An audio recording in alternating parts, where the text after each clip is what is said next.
I was at the 8:30 Mass, and Father Erickson gave a wonderful homily, and he is our pastor. I urge you to watch that homily, or the Mass, the whole Mass that was recorded at 8:30. I have a similar message, but we arrived there at very different routes. So if my take isn't your favorite, you might find his to be more helpful. Mine is rooted a bit in current events. Just a week ago, 7 days ago, after winning his 4th National Basketball Association championship, LeBron James FaceTimed his mother, Gloria, to give her credit for his success, tell her that she inspires him, and tell her that he loves her. This is immediately after winning the championship, separating himself from the rest of his team to speak to his mother. Gloria was heard responding to her superstar son by saying, "God is good. God is good." The essence of LeBron's love and esteem for his mother is that she gave birth to him when she was just 16 years old and subsequently raised him as a single mother. That is undoubtedly at the core of his love and esteem for his mother, that she gave birth to him when she was just 16 years old and raised her amidst all the difficulties that goes along with that, and also being a single mother.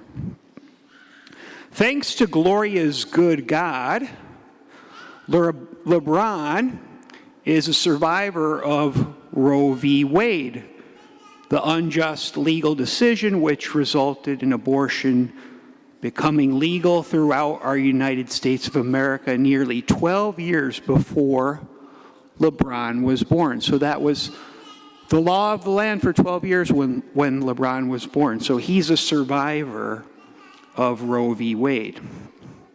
Now you may think that calling LeBron a survivor is an exaggeration, but let's actually consider the statistics before making a judgment. In 1984, the year of LeBron's birth, American babies were aborted at the alarming rate of 27%. 27% in 1984.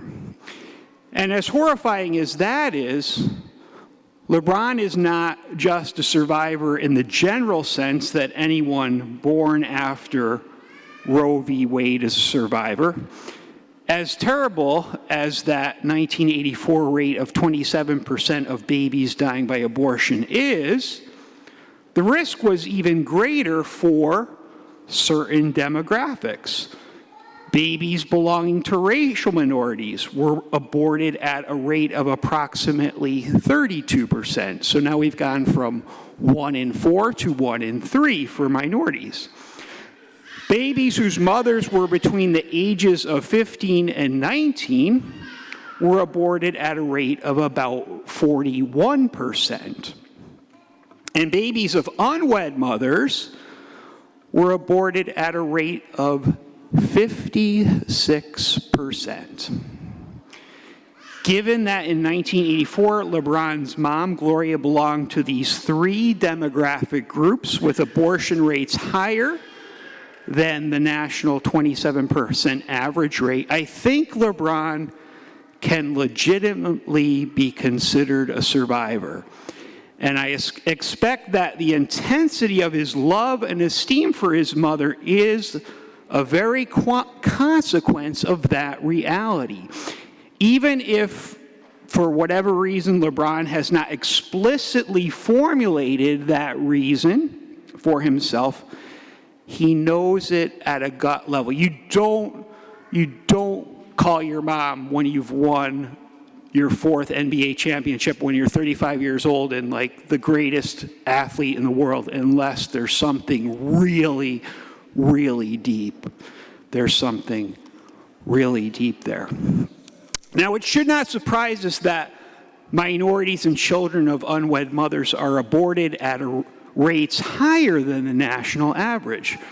Planned Parenthood, the evil organization, yes, Planned Parenthood, the evil organization that performed 345,672 abortions in America during 2018, was founded by a woman named Margaret Sanger.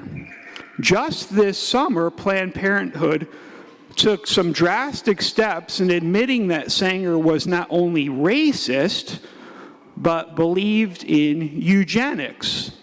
Eugenics is the theory that the quality of a society can be improved by reducing the population of those whom the powerful consider to be socially undesirable, up to and including the use of coercion to do so. Of course, the Catholic Church has repeatedly condemned the philosophies and practices of eugenics, racism, and abortion on which Planned Parenthood was founded. So it stands to reason that any candidate endorsed by Planned Parenthood's Action Fund must not be supported by Catholic voters, regardless of the political party of the candidate and voter. In support of this conclusion of mine, please consult the recently republished document, Forming Consciences for Faithful Citizenship, by the U.S. Conference of Catholic Bishops, which tell us that, and I quote, "Our approach to contemporary issues is first and foremost rooted in our identity as followers of Christ and as brothers and sisters to all who are made in God's image. For all Catholics, including those seeking public office, our participation in political parties or other groups to which we may belong should be influenced by our faith, not the other way around." End of quote. In that same document, the bishops have also said that, and again I quote, "The threat of abortion remains our preeminent priority because it directly attacks life itself, because it takes place within the sanctuary of the family, and because of the number of lives destroyed." End of quote. We are also told in that same document, again I quote, "Abortion contaminates many other important issues by being inserted into legislation regarding immigration, care for the poor, and health care reform." End of quote. So I hope and pray you will exercise your right to vote with a properly formed Catholic conscience, and to use your vote to protect unborn babies from politicians supported and endorsed by Planned Parenthood, which is an evil organization which must be opposed by Christians and all people of goodwill.